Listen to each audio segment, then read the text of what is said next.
Merci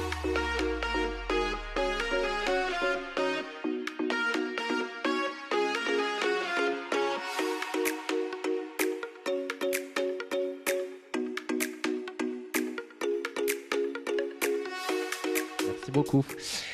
Bonjour à toutes et à tous, parce qu'il y en a pas beaucoup, mais il y en a quelques-uns. Ravi d'être à vos côtés. Ça fait bizarre, j'ai une table qui... Bon, c'est pas grave. Donc, je m'appelle effectivement Théo Ourbache. J'avais notamment un podcast qui s'appelle Le Pompon, que j'ai animé pendant 5 ans. Ça fait 9 ans que je suis entrepreneur. Et quelques années maintenant que j'anime à la fois des événements, des tables rondes, des conférences, des podcasts aussi, que j'accompagne à la prise de parole en public et à la création de podcasts. Je suis pas mal investi dans l'écosystème bordelais et je suis notamment, juste avant vous aviez la directrice générale des Premières Nouvelle-Aquitaine et je suis notamment au conseil d'administration des Premières depuis 1 an maintenant.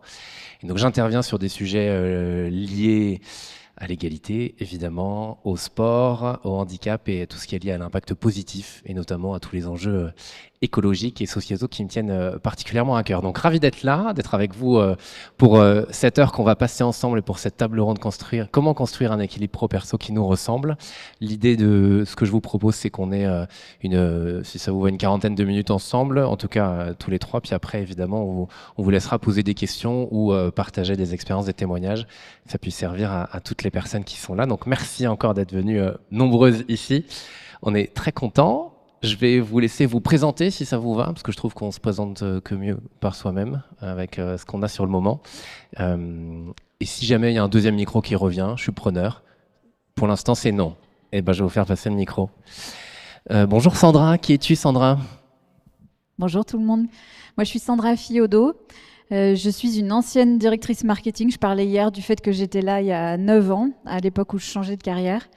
Et depuis, j'ai lancé un podcast il y a plus de 7 ans qui s'appelait Les Équilibristes, qui traite de la question de l'équilibre des temps de vie, que j'ai animé donc pendant 7 ans, qui a donné lieu à un livre qui s'appelle En équilibre. Et c'est un sujet que j'ai exploré sous toutes ses facettes. C'est un sujet qui m'a beaucoup passionnée sur cette question de comment on construit une carrière ambitieuse. Je mets des guillemets parce que chacun a sa définition de l'ambition. En tout cas, une carrière qui nous épanouit, dans laquelle on se réalise, et une vie à côté. Donc c'est des sujets qui m'ont beaucoup portée et je travaille beaucoup aujourd'hui sur les sujets de travail durable, de leadership durable. Donc ça rejoint cette idée-là, mais comment on construit quelque chose qui tienne sur la durée plutôt que quelque chose qui nous épuise. Et puis je suis la maman de 2 enfants, c'est aussi leur naissance qui ont démarré toutes ces réflexions-là chez moi, bien que ce ne soit pas qu'un sujet de parentalité bien sûr.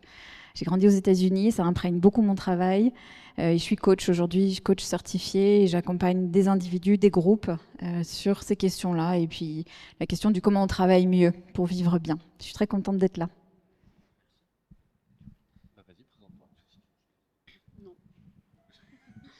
Bonjour tout le monde. Donc moi je suis Marina Larry. Donc conformément à la photo, je ne suis pas une imposteur. C'est bien moi. Donc moi je suis ravie aussi d'être ici. Donc je suis la fondatrice des Petits Preneurs, qui est un concept en fait qui allie coworking et crèche pour faciliter la vie des jeunes parents. Donc on accompagne les jeunes parents des jeunes enfants qui ont moins de 3 ans notamment, dans justement concilier leur travail, la reprise au travail après le congé maternité ou le congé parental, mais pas que, puisqu'on accompagne aussi les papas. Et sur la partie coworking, on les accompagne aussi sur le volet professionnel, donc comment créer des synergies, comment créer son entreprise, comment la lancer, etc. Donc voilà. Avant ça, j'étais en finance, donc en cabinet et aussi en finance d'entreprise. Donc moi, j'ai vraiment des compétences financières de base. Je ne suis pas du tout du domaine de la petite enfance, donc j'ai vraiment appris sur le tas. Et quand j'ai créé mon entreprise, donc, qui est née de mon vécu personnel, parce que justement j'ai dû arrêter de travailler justement parce que je n'avais pas de mode de garde, et pour moi c'était un déchirement de me dire qu'il fallait que je renonce à l'un ou à l'autre alors que je voulais les deux. Et donc de ce constat-là et du fait de plusieurs échanges avec d'autres parents, j'ai voulu en fait répondre à ce besoin de se dire en fait on peut mener une carrière et avoir une parentalité et non l'un ou l'autre. Et voilà. Et puis avant ça, de me lancer justement dans cette aventure, j'ai monté aussi un organisme de formation, j'ai obtenu la certification Calliope et j'ai notamment accompagné des femmes à la création d'entreprises. Donc voilà, c'est quelque chose qui me plaît beaucoup. Ce n'est pas moi. Si. C'est bon. Merci. Magnifique. 1, 2, test. Preneur du deuxième micro. Bah oui, en plus, c'est moi. Merci déjà à toutes les deux pour cette présentation. C'est bien aimable. À force de faire des événements ici, forcément, on commence à connaître les équipes de la mairie. Merci à toutes les deux pour cette présentation. L'idée, moi, c'est, je le précise, c'est d'animer cette table ronde et je me permettrai de témoigner de temps en temps aussi, en tant qu'entrepreneur indépendant depuis 9 ans, parce que moi aussi, j'essaie de partager sur cet équilibre de vie pro et de vie perso. Je l'ai partagé dans mes podcasts. Moi, j'ai fait une école de commerce avec les magazines Forbes en disant, ce serait génial un jour de faire la couve. Et puis aujourd'hui, c'est pas du tout ce à quoi j'aspire, justement parce que je trouve qu'on met pas assez en avant les équilibres de vie. Et j'en parle souvent, mais j'en reparlerai là aussi. Et on va justement commencer avec ça. Mais la fin de cette question, c'est qui nous ressemble. Et je crois que Sandra, c'est aussi peut-être par ça qu'on va commencer. Dans cette question, comment construire un équilibre pro-perso qui nous ressemble, en fait, le nous ressemble, comment on y arrive à ce qui nous ressemble. Moi, je le dis, j'en parlais dans des podcasts. Moi, j'ai fait 3 ans de thérapie qui m'a permis de passer de... j'ai été entrepreneur avant en tant que pilote de drone, à être tout le temps tout seul, à faire de la thérapie pour savoir quels étaient mes besoins, quelles étaient mes envies, et donc aujourd'hui à lier le fait d'avoir tout petit fait du théâtre et aimer poser des questions à des gens, en faire mon métier, mon activité, et donc que mon savoir-être soit devenu mon savoir-faire. Et donc voilà, donc je pense qu'on peut peut-être commencer avec ce qui nous ressemble, si ça te va, et peut-être soit partager ton expérience personnelle, ou en tout cas ce que tu as pu voir dans les entrepreneurs que tu as accompagnés. Je vais t'embêter, je vais commencer par équilibre. Je vais quand même aller retourner au mot équilibre quand même, parce que avant d'arriver à qui nous ressemble, parce que le mot même équilibre vient avec une espèce de charge terrible. Parce que si je vous dis le mot équilibre, je suis prête à parier, je ne peux pas vous poser la question à tous, mais qu'il y a une image qui vous vient en tête qui est celle de la balance. Il y a quelque chose d'équilibré, de symétrique. Oui, je vois des oui. Moi, je fais beaucoup de danse, j'adore la danse. Et en danse, je me souviens très bien d'une prof qui nous parlait d'équilibre comme étant une recherche et pas un état.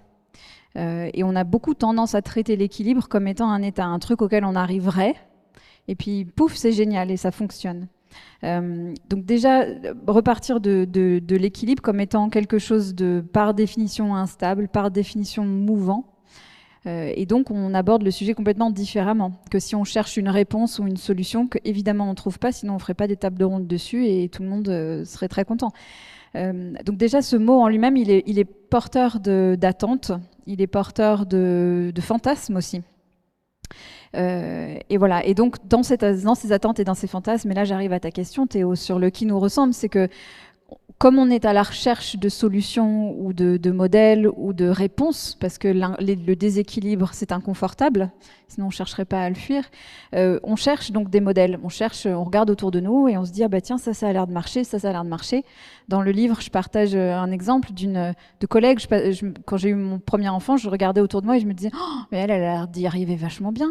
Et moi, je suis tout le temps à l'arrache. Et puis moi, je sais pas Puis moi, il mange des petits pots. Et puis, tous ces trucs de culpabilité, de tout ça, parce que je regardais autour de moi.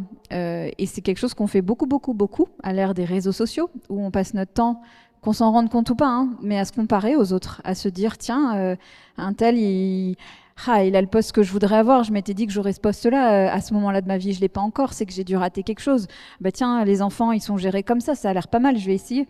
Et puis en fait, on teste et puis on se rend compte que non. Donc dans le qui nous ressemble, il y a plein de choses. Il y a se connaître, et tu as employé un mot qui est extrêmement important, mais celui des besoins.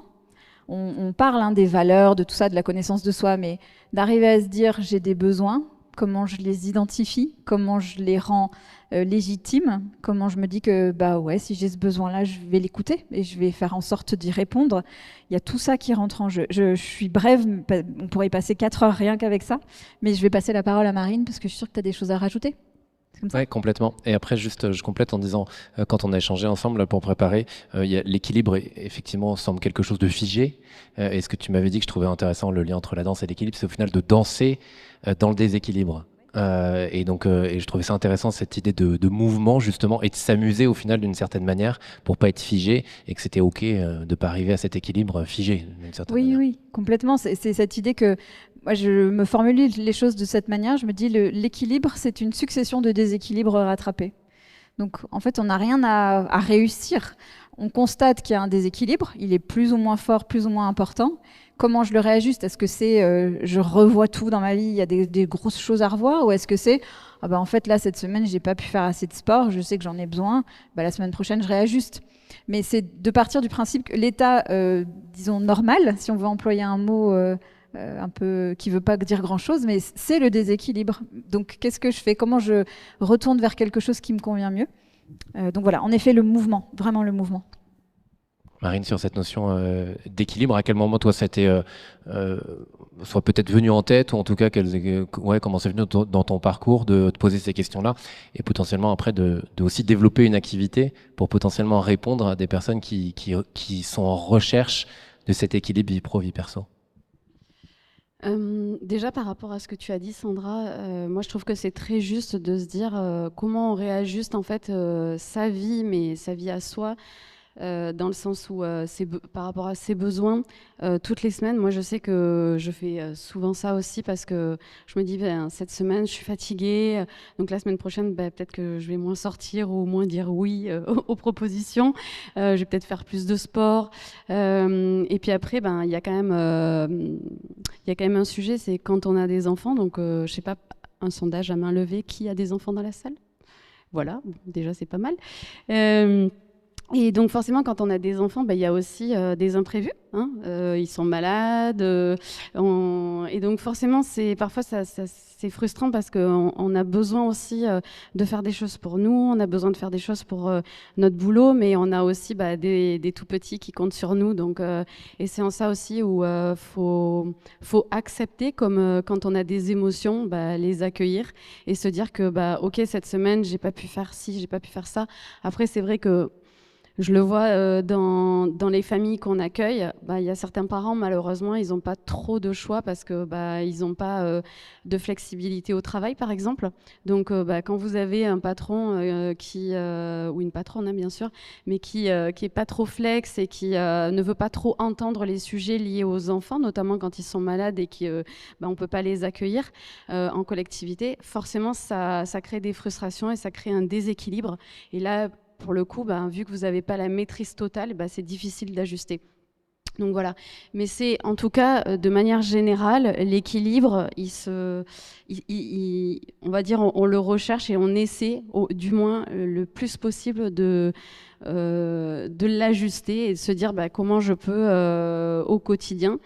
Et puis après, il y a quand même aussi un point hyper important, et moi ça a été vraiment depuis 2019 aussi, depuis l'arrivée de mon enfant, de mon premier, un combat, c'est-à-dire que faire en sorte aussi que je sois pas seule, donc seule dans mon entourage, que ma famille soit impliquée en fait aussi, donc quand j'ai besoin d'aide, que j'hésite pas à appeler mes parents pour leur demander en fait s'ils peuvent venir. Donc après, tout le monde n'a pas cette chance, et ça je l'entends, mais ça peut être une amie.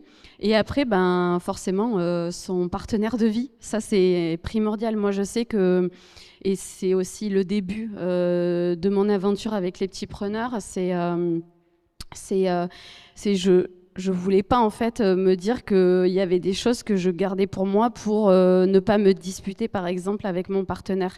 Et ça pour moi c'était impensable, et il fallait que je lui dise en fait ce que je ressens, cette frustration, et le fait que moi finalement je compensais partout. Et je me retrouvais dans des situations où ça me plaisait pas et je disais rien. Et donc quand est arrivé notre deuxième enfant, moi je lui ai dit, on va passer un petit pacte, parce que il est hors de question qu'on ait tous les deux envie d'un deuxième enfant, mais que en fait je continue à porter tout ça. Et pour la petite anecdote, donc il avait pris 1 mois de congé paternité. Moi, j'avais donc le congé maternité, sauf qu'on était tous les deux, on est tous les deux chefs d'entreprise. Et donc, forcément, vous savez très bien qu'un enfant, on le confie pas à 1 mois, mais plutôt. Donc là, on avait trouvé une nounou à 2 mois et demi, je dirais. Donc, il restait quand même 1 mois et demi pour s'occuper de notre enfant. Et je me rappelle que donc au bout d'1 mois, le dimanche soir, je le vois préparer son sac et je me dis, bon, il va peut-être aller au travail demain, ça fait 1 mois. Et donc là, je lui dis, mais du coup, c'est quoi que tu as prévu cette semaine? C'est quoi ton planning? Il me fait, bah, moi, demain, je retourne travailler, quoi. Enfin, voilà. Ah, je lui dis, bah oui, mais moi, j'ai besoin aussi d'aller travailler parce qu'en fait, j'ai des salariés, parce que mon congé maternité, bah, là, il est fini parce qu'en fait, on n'a pas un congé maternité égal au congé maternité d'une salariée. Et donc là, il m'a dit, ah ben oui, mais non, mais moi, c'est pas possible. Je dis, eh ben, en fait, cet enfant l'a fait à 2, donc en fait, on va diviser par 2 le temps de travail de la semaine pendant 1 mois et demi, donc jusqu'à que notre enfant soit accueilli. Donc voilà, et ça, j'ai pas lâché parce qu'il n'y a pas de raison en fait que je reste à la maison, que je m'occupe de notre enfant, alors qu'on l'a voulu tous les deux et que nous, on a tous en fait des responsabilités. Voilà. Donc c'est vrai que c'est pas évident tous ces sujets. D'ailleurs, c'est pour ça qu'on est là, mais vraiment, enfin, je sais pas. S'il y en a qui ont des recettes miracles, n'hésitez pas à nous les transmettre. Et justement, moi, enfin, je sais pas, on verra après s'il y a des témoignages ou des questions, mais de se dire parfois quand c'est un peu flou, on sait pas justement, il y a peut-être trop de déséquilibre, même si parfois c'est intéressant d'être capable de danser dedans. Mais par où on commence, en tout cas, quelles pourraient être les clés qu'on pourrait donner là aujourd'hui en disant, bah voilà, comment moi construire un équilibre pro-perso qui me ressemble, quand on sait pas comment faire parce qu'on est un peu submergé de son boulot, de sa vie familiale, sa vie perso.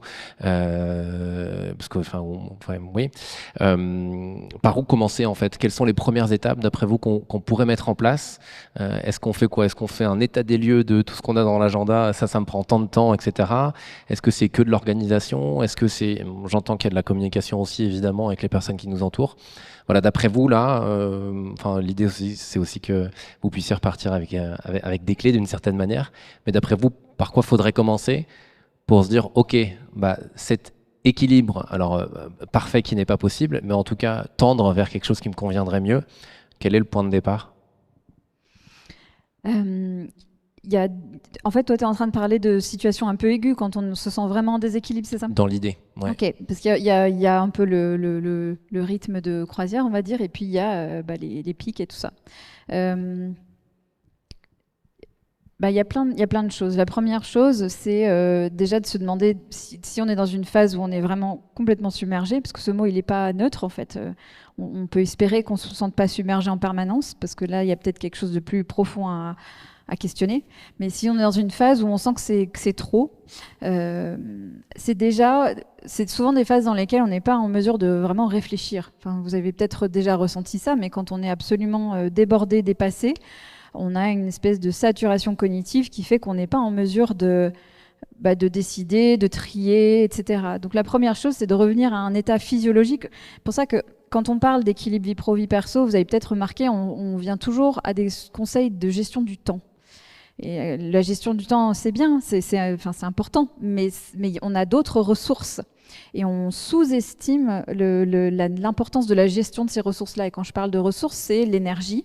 Donc les femmes, on en est très très conscientes parce qu'avec les cycles qu'on a vécus ou qu'on vit, on sait qu'il y a des moments dans le mois, on n'a pas du tout la même énergie qu'à d'autres moments. Et même au cours de 24 heures, ça fluctue. Donc déjà, prendre conscience de cette non-linéarité, de ça. Et quand je parle de ressources, je parle aussi de concentration, de capacité à être présent. Moi, j'ai beaucoup de clients qui parlent de leur sensation de déséquilibre en disant « j'arrive pas à couper le soir, je suis obsédée par le travail le soir ». Pourquoi? Parce qu'on a des outils qui nous maintiennent en lien avec le travail, parce que quand on vit des journées extrêmement intenses, évidemment, il n'y a pas d'interrupteur pour dire « hop, je passe à autre chose », ça ne fonctionne pas comme ça.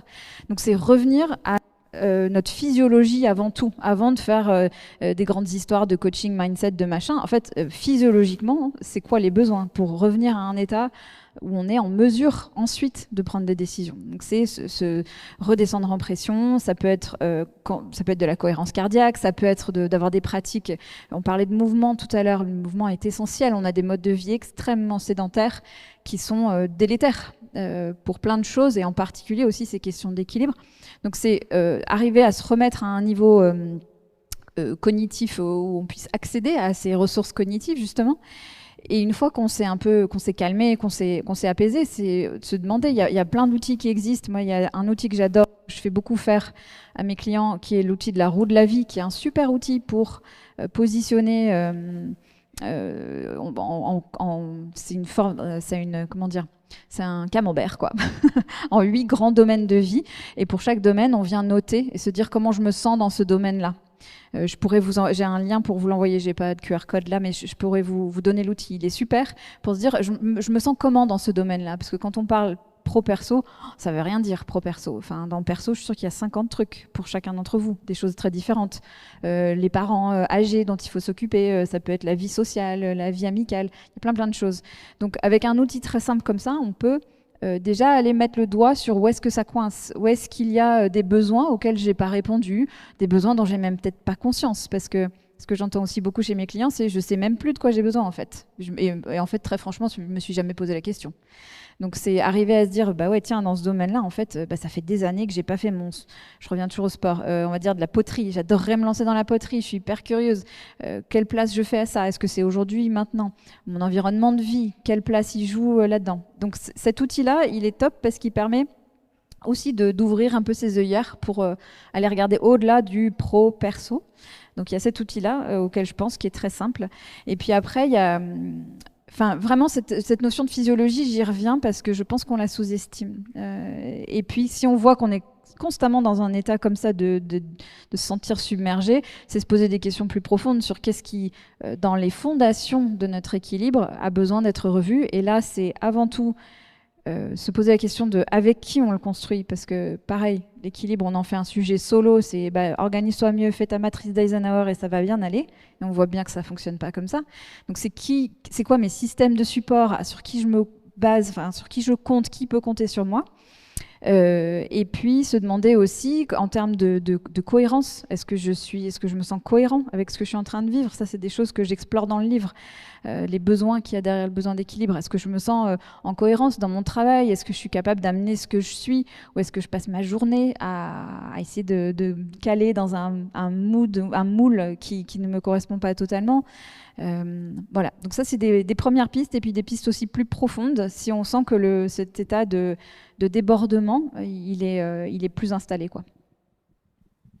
D'ailleurs, je précise que tu dédicaceras ton livre à 14h juste après, qui s'appelle « En équilibre, s'affranchir des injonctions pour trouver son propre équilibre, vie pro, vie perso ».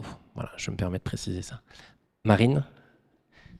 Pour compléter la réponse de Sandra, moi je dirais aussi qu'il faut pas vouloir tout faire non plus, hein. Il faut faire des choix. Parfois on va être concentré sur ses enfants, parfois on va être concentré sur sa vie pro, parfois on va vouloir voir plus ses amis, parfois on voudra pas voir sa famille. Donc voilà, ça dépend vraiment. Et moi je crois que voilà, il faut accepter aussi que on fasse des choix pour soi et pas forcément pour plaire aux autres. Qu'on peut pas remplir à 100% tout le camembert, ça c'est pas possible. Enfin, je veux dire, à un moment donné, ou alors on explose en vol, clairement.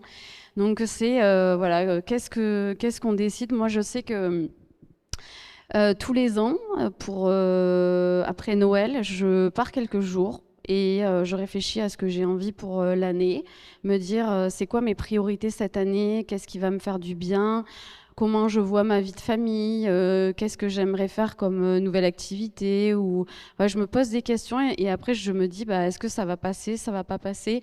Je fais au mieux, et puis après tous les mois ou tous les trimestres quand j'ai le temps, parce que aussi parfois j'ai pas du tout le temps, et je me pose et je me dis comment je vais pouvoir faire ça ce trimestre ou ce mois-ci pour justement me dire ça va être aligné avec ce que j'ai prévu cette année. Et puis après je fais aussi un point avec mon mari. Et en fait, c'est vrai que moi, ma vie de couple, elle est hyper importante, parce que c'est vrai qu'on est tous les deux chefs d'entreprise. Donc, on est très complémentaires, et c'est vrai qu'on échange beaucoup sur nos sujets pro.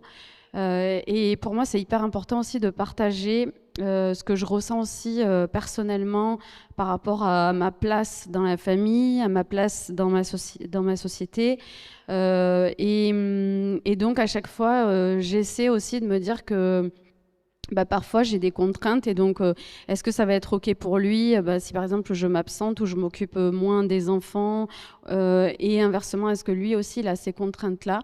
Voilà, moi je sais que j'essaie au quotidien qu'on soit un couple, je ne sais pas si ça existe, mais un couple féministe dans le sens où on prend des décisions pour que ça soit pas forcément égalitaire, mais du moins équitable pour chacun et que chacun y trouve son compte.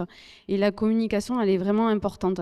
Et je crois qu'en plus, avec ma vie professionnelle, où quand même depuis 2021, j'ai accompagné plus de 150 parents, on accueille beaucoup de familles et je vois quand même que vraiment la variable d'ajustement est toujours le couple et je vois bien que les familles qu'on accueille et notamment parce que on les connaît super bien parce qu'on accueille leurs enfants mais on accueille aussi le parent, donc on connaît tout. Enfin, je veux dire, quand on est au café le matin et qu'il parle de sa nuit voilà. Les langues, ça sonne le gong là. C'est normal, c'est normal.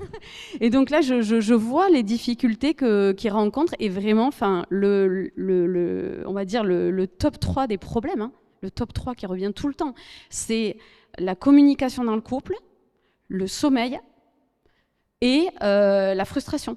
Voilà, c'est le top 3 en fait des problèmes. Donc en fait, et c'est compliqué. Et je le vois, et c'est compliqué pour tout le monde en fait. Et c'est pas mieux chez les voisins. Ou alors si on vous le dit, il faut leur demander la recette. Voilà, c'est ça en fait qu'il faut faire. Mais en tout cas, ce qui est sûr, c'est qu'il faut accepter que c'est pas parfait et que la perfection se trouve dans l'imperfection, non? Tu as dit quelque chose de super important, Marine, sur le choix. Je crois qu'on vit dans une époque aussi qui nous fait croire qu'on n'a pas besoin de faire de choix et que tout est toujours possible et illimité, etc. Et aussi beaucoup nourri par les outils qu'on utilise. On peut mettre 50 réunions dans une journée si on veut. Est-ce qu'on est capable de faire 50 réunions? Ben, pas vraiment. Et donc, j'aime bien aussi renverser les choses. On a souvent une mentalité dans la question d'équilibre, un peu ce que j'appelle chausse-pied. C'est une métaphore pour dire on essaie de tout rentrer, de dire tiens, j'ai 7 heures de boulot aujourd'hui, comment je vais faire rentrer toute cette to-do list alors qu'on sait bien que ça rentrera pas. Et l'idée, c'est de renverser les choses en se disant, et là j'utilise une autre métaphore, c'est celle du tamis, pour dire qu'est-ce qui passe en fait, qu'est-ce qui est suffisamment prioritaire, important, voire urgent, pour que ça rentre dans ma journée. C'est complètement renverser les choses. Arrêter de se dire je bourre, il faut absolument que ça rentre. C'est non, en fait, là, je suis obligée. Et là, encore une fois, on revient aux fonctions cognitives exécutives. On est obligé de faire des choix et de trier. Et tu parles de frustration. Il faut faire la paix avec la frustration, ça c'est clair. Enfin, tout ne rentre pas. C'est ça le point de départ. Et donc, une fois qu'on est à l'aise avec ça, on accepte en effet de lâcher des trucs, de dire non, en se disant je fais de mon mieux. C'est déjà énorme. Justement, tu parlais tout à l'heure d'injonction, et alors, même si ce type de table ronde, on l'a choisi avec l'équipe du salon, mais il y a un peu une injonction sur comment construire un équilibre pro-perso qui nous ressemble, de dire comme si on devait aller vers ça, d'une certaine manière. Comment on fait aussi? Est-ce que vous avez des techniques, ou est-ce que vous avez mis des choses en place pour justement un peu se lâcher la grappe, se foutre la paix par rapport à tout ça? Comment on fait aussi, parce que on a encore pour trouver l'équilibre, comme si effectivement il faut encore appliquer une méthode, on disait le tamis, le timing, tout ça. Comment aussi on fait pour et est-ce que vous avez réussi vous à vous dire allez, je me fous la paix et ça va bien se passer? Oui. Oui, et justement, c'est super agréable après quelques années de se dire ouais, maintenant j'arrive à faire ça. Je crois que quand on parle de frustration, tu as parlé de dire non. Je crois que d'apprendre à dire non avec générosité, respect de l'autre, etc., c'est un super pouvoir. Parce qu'on respecte ses propres besoins, on arrive à se dire, en fait, là, j'en ai dit un non il n'y a pas longtemps, de non qui m'a coûté, mais que j'ai dit parce que je sais aussi ce que je suis en train de préserver. C'est toujours quand je dis oui à ça, à quoi je suis en train de dire non. Avec mes clients, on fait beaucoup d'exercices autour des noms et autour des... Moi, je me suis fait une bibliothèque de noms gracieux que j'ai reçus. J'ai reçu plein de noms toute ma vie, mais dit tellement gentiment qu'on a envie de dire à la personne oh, bah ouais, trop bien. Pour moi, c'est des masterclass de noms. Je me garde les emails et je les ressors et je les partage avec mes clients. Et ça m'inspire pour apprendre moi aussi à dire non, pour que l'autre se sente respecté, pris en compte, mais aussi pour faire avec le fait qu'il y a des limites, que mes ressources ne sont pas infinies. Et puis après, par rapport au fait de se fiche la paix, je crois que c'est aussi le travail de beaucoup d'années d'arriver à se dire que on pourra pas faire plaisir à tout le monde, satisfaire les besoins et les envies de tout le monde, et qui c'est pas quelque chose d'égoïste, c'est une question de préservation aussi de ce qui compte à un instant T. Il y a des moments, t'en parlais Marine, mais il y a des moments dans la vie on n'a pas le choix. Enfin, il y a des moments dans la vie, vous avez peut-être vécu ça, où il y a vraiment comme une espèce de conjonction de tout un tas de choses assez aiguës, assez urgentes, assez parfois douloureuses qui viennent ensemble. Et là, on n'a pas de problème. Ça se fait assez automatiquement. Il y a plein de choses qu'on laisse tomber. On se rend compte que c'est pas si grave. Si vous êtes hospitalisé, il y a plein de trucs qui sont laissés tomber et c'est comme ça. Donc sans souhaiter ça évidemment, mais c'est qu'est-ce qui passe le filtre, quoi. Et petit à petit se rendre. Et là encore une fois, je reviens au corps parce qu'il y a vraiment aussi, tu vois, tu parlais d'être à l'aise. Je crois que c'est aussi une sensation qu'on travaille dans le corps. C'est pas juste quelque chose de mental, c'est aussi arriver à se sentir. T'as fait ce geste d'ailleurs, t'as fait ce geste de c'est pas grave. Bah, c'est ça en fait, c'est vraiment ça. Voilà, un peu.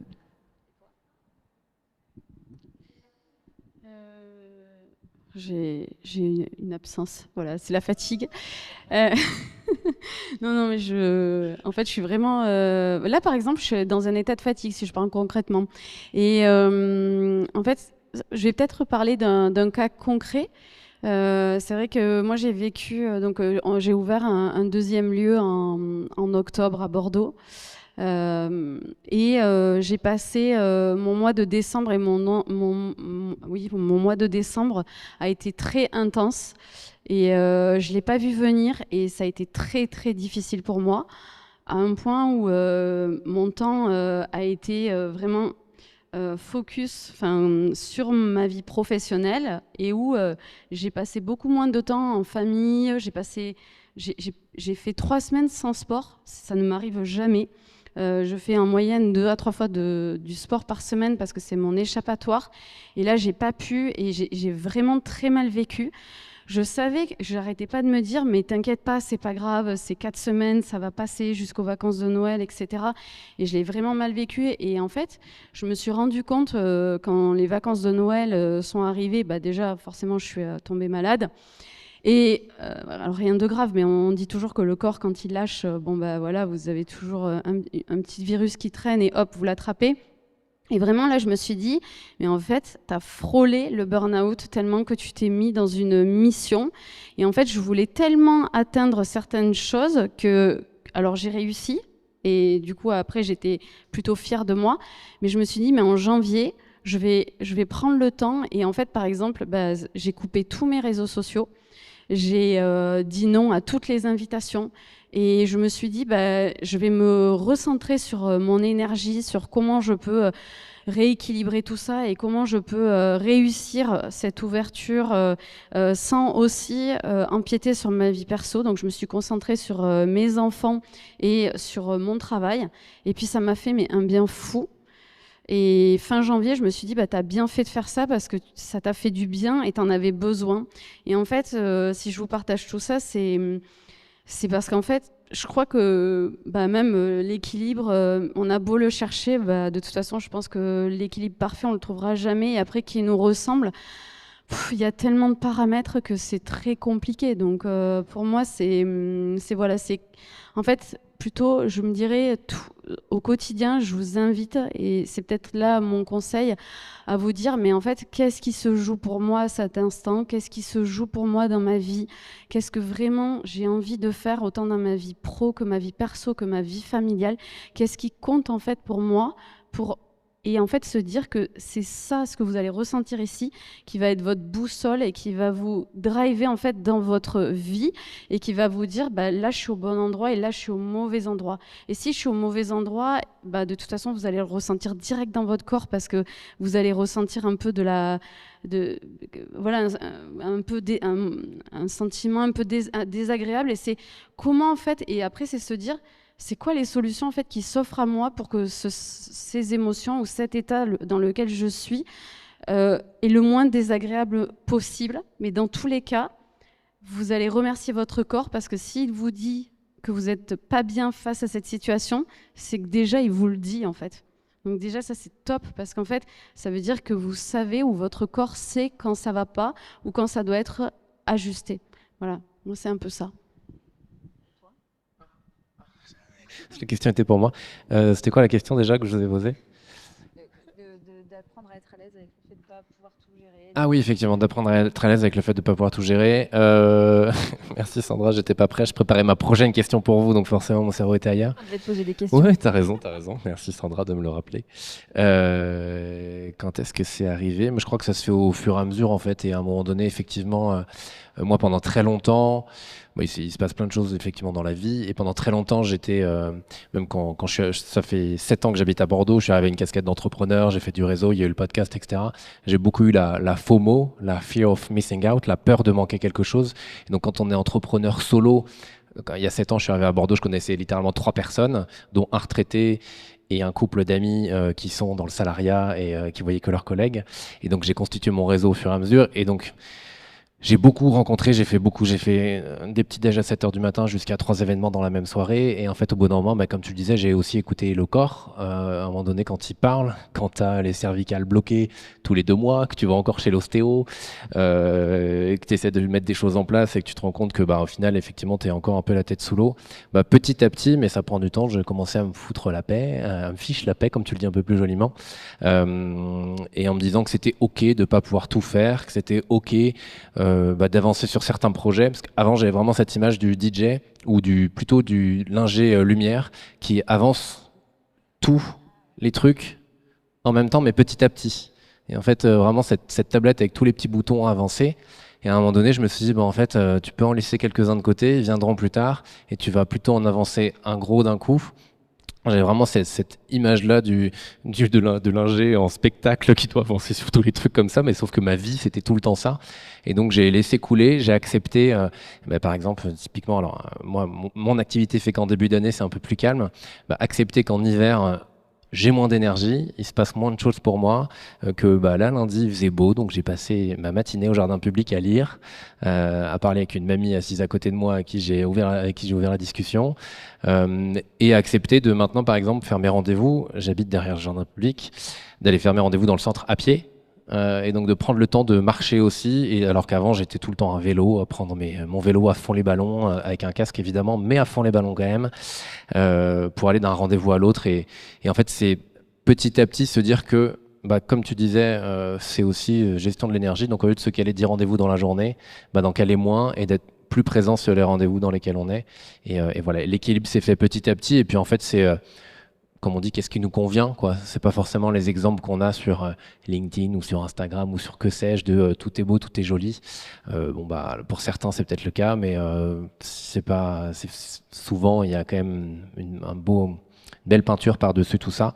Et donc ouais, et puis la lecture. Enfin moi j'ai pris le temps de lire, j'ai pris le temps de faire plein d'autres activités autour pour me dire ok, on se laisse respirer dans tout ça et quand on a besoin de l'énergie haute, on est là au bon moment, au bon endroit. Merci. Ouais, carrément. Oui, ça vous, ouais. Je vous poserai ma question de fin à la fin tout à l'heure.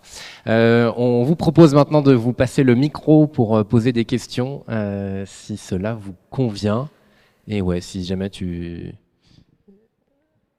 question juste devant, regarde, comme ça. Ouais. Bonjour, merci pour vos interventions. Du coup, en vous écoutant, je me suis posé une question par rapport à l'équilibre justement ou à l'état physio qui finalement peut-être est aussi une part d'équilibre. Est-ce que ça ne dépend pas aussi de la diversité des modèles qui doivent être représentés pour exister? Parce qu'en fait, est-ce qu'on ne trouve pas notre équilibre parce que en fait, on ne sait pas qu'il existe de telle façon parce qu'il ne nous est pas présenté dans notre vie au quotidien. Du coup, c'est quoi pour exister? Et du coup, en fait, le fait de connaître différents modèles, ça nous permettrait pas plutôt de prendre des décisions un peu plus éclairées et nous permettre d'atteindre cet équilibre? Parce que j'ai l'impression, peut-être que je me trompe, mais qu'on a des modèles très figés quand même, qui nous permettent pas d'avoir le champ des possibles et du coup, qui fait que finalement, on a un peu du mal à trouver son équilibre au sein de la société.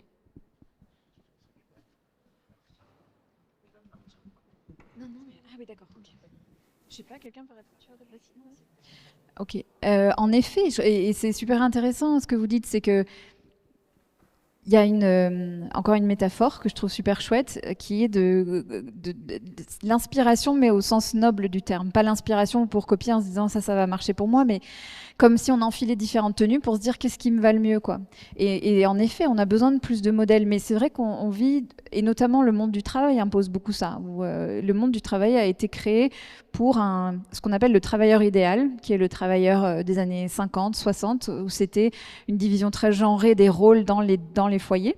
Des foyers qui n'existent plus du tout aujourd'hui parce qu'on sait qu'une famille sur deux est monoparentale. Enfin bref, ça n'a plus rien à voir avec le monde qu'on a aujourd'hui. Pourtant, le monde du travail est resté calqué sur ce modèle de l'homme sort de la maison pour aller travailler, ramène l'argent. C'est bien tes sujets aussi, ça, Lucille, de tout à l'heure. Et la femme reste à la maison et gère le travail domestique. Ça n'existe plus comme ça aujourd'hui. Donc, or, le monde du travail continue de fonctionner comme ça, comme si la charge domestique était gérée par quelqu'un, un fantôme qui est en réalité non, c'est pour ça qu'on parle de double journée, etc. Mais on a besoin d'inventer des nouveaux modèles, absolument. Et on a besoin de les voir et de les entendre. Et moi, c'est pour ça que les questions de leadership et de travail durable m'intéressent autant, parce que on a des images des modèles très sacrificiels, où on se dit que pour grimper dans la hiérarchie, faut petit à petit laisser tomber ce qui importe pour nous. Moi, je me souviens quand j'étais directrice marketing, que ces sujets ont commencé vraiment à me travailler. J'avais un tout petit bébé à la maison, j'étais en déplacement tout le temps. Et quand j'étais à la maison, je me disais, je vais quand même pas aller à mon cours de danse. C'est tellement égoïste de faire ça, je peux pas faire ça, je peux pas en plus ne pas être là.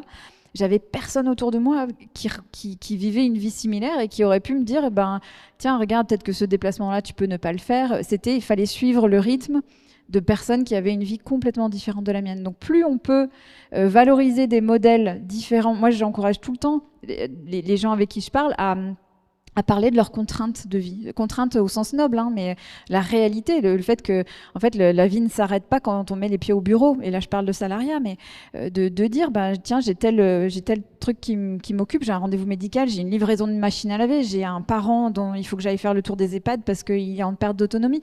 Toutes ces réalités-là ont besoin d'exister, et merci le Covid pour ça, parce qu'on a commencé à parler de ces sujets-là qui étaient jusque-là complètement tabous, intimes, pas partageables. Je ne sais pas si ça répond un peu, mais ouais, mais voilà, parlons de ça, parlons de la réalité de la vie en fait. Et juste, je complète aussi, c'est vrai que, en tout cas, chez nous, au Petitpreneur, ce qui est génial aussi, c'est de voir que en fait, les parents et alors les mamans et les papas déposent leurs enfants et travaillent au coworking. Donc en fait, souvent, comme le poste de travail est partagé par les deux parents et que chacun dépose l'enfant, je trouve que justement, depuis 2021, il y a une évolution. En tout cas des familles qu'on accueille, et c'est ce que j'ai vraiment constaté. Et aujourd'hui, il y a de plus en plus en fait de parents où les deux parents en fait s'occupent de déposer l'enfant à la crèche et travaillent sur place, ce qui fait que maintenant, et c'est magique, c'est que on a autant les mamans que les papas qui se connaissent et qui échangent, et en fait, ils parlent énormément de leur manque de sommeil, du fait qu'ils n'arrivent pas à gérer ci ou gérer ça. On parle beaucoup de la charge domestique, et en fait, c'est trop bien parce que il y a les pères, ceux notamment qui sont un peu moins sensibles, qui entendent ces discours, qui entendent les autres mères en train de pester un peu sur leur plus un. Et du coup, c'est génial parce qu'ils disent « Ah là là, moi, je suis pas prêt de ramener ma femme ici. » Mais c'est pas grave s'ils disent ça, certains, parce qu'ils le disent bien évidemment en rigolant, mais il y a un petit fond de vérité. Et au final, c'est pas grave parce qu'ils voient en fait les évolutions dans les couples qui sont là près d'eux, de leur sphère. Et donc, c'est génial pour ça. Et c'est en ce sens où moi je me dis, depuis 2021, je vois l'évolution, et déjà aujourd'hui, par exemple, c'est la première année où j'ai plus de papas que de mamans. Donc ça veut dire que c'est eux qui s'occupent plus d'accompagner leurs enfants. Et donc c'est en ce sens où je me dis, les choses, elles évoluent. Et en fait, le fait de partager ces difficultés, et je dis ça, j'ai même un papa donc qui est au coworking, qui hier me fait une note vocale en me disant « Non mais Marine, tu vas pas le croire, j'envoie un document au client et je lui dis par téléphone « Oui, donc je vous laisse prendre connaissance du document, vous me faites un retour, post-lecture, post-étude et post-partum. » Mais quel homme dit ça au téléphone? Et bien en fait, c'est parce qu'en fait, je lui dis « Mais en fait, on t'a gangréné. » Voilà, c'est tout. Et je lui dis, on est rentré dans ton cerveau et c'est trop bien parce que du coup, il sait ce que c'est le postpartum et il a même dit, on va dire, alors c'était pas un lapsus révélateur, mais disons qu'il l'a utilisé. Donc c'est génial. Je me dis, mais quand même s'il s'est trompé, en fait, il a dit ce mot. Donc je veux dire, et donc ça veut dire que nos conversations, elles ont du sens, mais elles ont surtout un impact et elles ont un impact aussi sur le regard que les hommes peuvent porter, parce que évidemment que pour avoir une égalité professionnelle homme-femme, il faut plus de mixité. Et il faut et c'est ces échanges-là, même infimes, même qu'on pense qu'il n'aura pas d'impact, et en fait ça fait un effet boule de neige. Est-ce qu'il y a une autre question? Ça a été d'abord là, et puis après ça sera Madame en rouge. C'est la main qui s'est levée la plus vite, donc assez simplement. Bonjour, je m'appelle Sarah Fontan. Moi, j'ai une question presque un peu philosophique, mais la question que j'aurais envie de vous poser, c'est est-ce qu'on peut tout avoir? Dans le sens où on nous vend un modèle de les femmes sont arrivées sur le marché du travail, donc c'est important d'avoir de l'ambition, etc. Est-ce que vous avez le sentiment aujourd'hui que c'est possible d'avoir une vie, une famille avec un temps passé avec ses enfants qui est significatif, et en même temps une trajectoire de carrière, une évolution, des responsabilités qui sont significatives aussi? Parce que j'ai pas envie de dire le mot de réussite, parce qu'en fait elle est propre à chacun, mais est-ce qu'on peut avoir à la fois du temps qualitatif, significatif, et notamment du temps de présence avec sa famille, et aussi une carrière et une trajectoire de carrière avec une progression et une évolution significative? C'est plus... c'est quoi votre conviction personnelle sur ce sujet-là, quoi? Parce qu'on pourrait en parler pendant des heures aussi, j'avoue. Tu veux répondre? Merci. Tu veux que je réponde? Oui. Merci pour cette question. Elle est philosophique et elle est très concrète aussi. Elle est les deux. Il y a plusieurs dimensions. Je pense que le monde du travail tel qu'il existe aujourd'hui est très peu propice à ça. Mais c'est pas, enfin comment dire, je veux pas m'arrêter sur cette note-là. Ce que je peux dire, c'est que déjà le tout, il est à définir. Donc le tout avoir, ça veut dire quoi? Là, aujourd'hui, dans votre vie, dans 6 mois, ça sera différent. Je crois qu'il y a vraiment à chaque fois des dimensions individuelles de qu'est-ce qui m'appartient, sur quoi j'ai la main.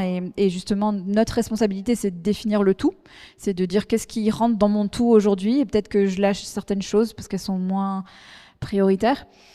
Et après, il y a, encore une fois, je parlais tout à l'heure de système de support. Est-ce que je suis dans l'organisation qui me permet ça? Il y a des organisations où la culture de travail, où la culture est absolument incompatible avec ça. On peut le déplorer et on le déplore, mais c'est une réalité. Et donc c'est aussi savoir où est-ce que je mets les pieds. Est-ce que je suis... moi, j'accompagne pas mal de personnes aussi dans des groupes où c'est pas écrit dans le contrat, mais quand on signe, on sait pourquoi on signe. On signe pour quelque chose de très sacrificiel. Est-ce que je suis OK pour faire ça, ou si oui, jusqu'où? Et je crois qu'on assiste aujourd'hui, et ça c'est très chouette, et moi c'est ce que j'essaie d'encourager et de soutenir, c'est à des gens qui arrivent à mettre des limites aussi, à dire oui à l'intensité, oui à la charge de travail élevée, parce que certains postes, on ne peut pas y échapper. Certains métiers aussi, j'accompagne des médecins, des avocats, vous signez aussi pour ça, enfin, vous savez que vous êtes au service d'eux. Mais ça ne veut pas dire forcément s'épuiser, ça ne veut pas dire forcément renoncer à tout. Donc il y a la double dimension de dans quoi je mets les pieds, et est-ce que c'est compatible, enfin est-ce que la culture et la réalité de la charge du poste est compatible, et qu'est-ce qui est absolument non négociable pour moi? Est-ce que une fois par semaine, je veux absolument aller chercher mes enfants, et c'est comme ça, et c'est là où ça revient à l'individu aussi, d'assumer. Je crois que ce mot d'assumer, il est très très fort et sous-estimé. C'est plus on est à l'aise avec ça, avec le fait que, en fait, ça change rien à notre disponibilité, à notre compétence, à notre professionnalisme, plus on est à l'aise pour l'affirmer, et plus le reste s'adapte autour. C'est assez magique, en fait, quand on le voit, quand on arrive vraiment à muscler ça, le fait de dire, ben voilà, mon non négociable, c'est ça. Le reste, je suis très souple, je peux m'adapter, mais ça, je ne veux pas y déroger. Donc, de muscler cette affirmation, on peut dire. Et comme tu le disais, Marine, je crois très fort à ça et je le vois tous les jours à quel point ça fait des petits. C'est-à-dire que quand on voit quelqu'un dire j'affirme ça, je connais la réalité de l'environnement et de ce qu'on attend de moi, et quand même je vais me négocier, je vais en anglais, pardon, je fais de l'anglais, mais il y a plein de belles expressions en anglais. En anglais, on dit to carve out, vraiment cette idée de graver comme un espace un peu sacré. C'est ça, c'est je me sacralise cet espace-là et je me l'autorise et je suis hyper à l'aise pour le faire. Et donc, je suis un peu inattaquable aussi, parce que mon professionnalisme n'est pas en jeu. Donc, je crois qu'il y a un peu ces deux dimensions-là. Voilà, on pourrait en parler pendant des heures, mais en quelques mots, c'est ça. Moi, je vais juste dire une phrase. Je vais dire, en fait, on peut tout avoir, mais pas au prix de sa santé. Voilà, c'est juste ça.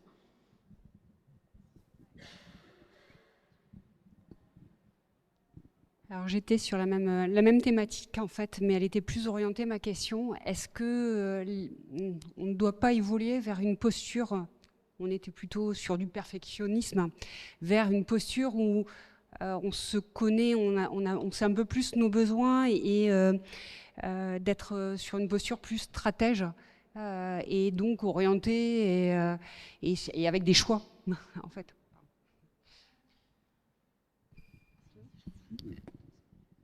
Ouais, en effet, ça rejoint ce qu'on disait. Mais quand vous dites stratège, vous voulez dire ça. Enfin, ouais, vous voulez peut-être par rapport à nos besoins. Absolument, absolument. Et donc tout ça, ça sous-entend quoi? Ça sous-entend qu'on connaît ses besoins, exactement, qu'on se les ait autorisés aussi.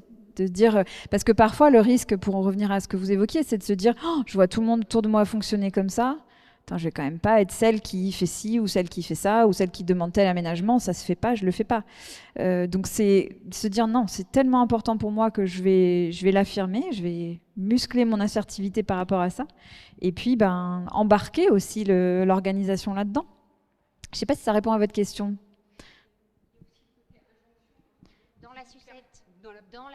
Pardon. Je pensais aussi aux injonctions qu'on peut avoir dans notre société qui fait qu'on cherche à être perfectionniste pour aussi être parfaite du moins sur tous les sujets et peut-être l'orientation, ce côté-là stratège à s'orienter. Ah oui, d'accord. Pour baisser un peu la barre, sa barre des exigences. Et ses choix, en fait, des choix. Oui. Oui, mais alors c'est marrant et justement c'est là où on a un rôle à jouer au service des autres aussi. J'avais interviewé au tout début du podcast Agnès Labbé qui a un compte Instagram qui s'appelle 4 enfants, je sais pas si ça vous parle. Ouais. Elle est géniale Agnès. Agnès, elle a écrit un livre et elle, son credo, c'est baisser la barre des exigences. Et donc, c'est beaucoup sur la parentalité, mais elle est très drôle en plus, mais elle arrive à se dire comment est-ce qu'on réduit le niveau d'attente. Et ça, c'est très collectif. J'avais aussi interviewé Aurélia Schneider, qui est psychiatre, qui a écrit un livre sur la charge mentale. Et Aurélia, elle disait, moi, je prescris des dîners de filles à mes patientes, parce que c'est dans les dîners de filles qu'elles se rendent compte qu'en fait... c'est ok d'acheter un Savane Brossard pour l'anniversaire de son enfant, sauf si on adore faire des gâteaux hyper sophistiqués et que ça nous fait plaisir. Mais si c'est pas le cas, un Savane Brossard, les enfants ils sont très contents, plutôt que le gâteau qu'on a mis 3 heures à faire et que personne n'a envie de manger parce qu'il est trop compliqué. Je prends des exemples autour de la parentalité, mais c'est cette idée-là, c'est que c'est collectivement aussi qu'on arrive à se dire, ah ouais, en fait ça suffit bien quoi. Le suffisamment bien. Ça vous parle cette notion ? C'est une notion, c'est de Winnicott, qui est un psychiatre canadien, je crois qu'il était canadien, et qui parlait de la mère suffisamment bonne. Et la mère suffisamment bonne, c'est la figure d'attachement, donc il parle de la mère, mais ça peut être n'importe quelle figure d'attachement, qui donne suffisamment à l'enfant pour qu'il se sente en confiance, entouré, soutenu, mais pas trop, pour qu'il réalise aussi que ses désirs ne sont pas impérieux, que parfois il va devoir attendre, parfois les choses seront très insatisfaisantes et ça le prépare mieux à la vie. Et cette idée de suffisamment bon, on peut l'appliquer dans plein de choses. C'est qu'est-ce qui fait le job sans que je me mette la rate au courbouillon, pour rejoindre ton mot de santé qui est très fort. Qu'est-ce qui ne me met pas en danger? À partir de quand je suis dans le... Et on le sent souvent ça. On le sent. Ça devient très mental quand on est dans le perfectionnisme. Il y a un niveau, un seuil où on se dit « Ok, là, ça suffit. C'est suffisamment bien. »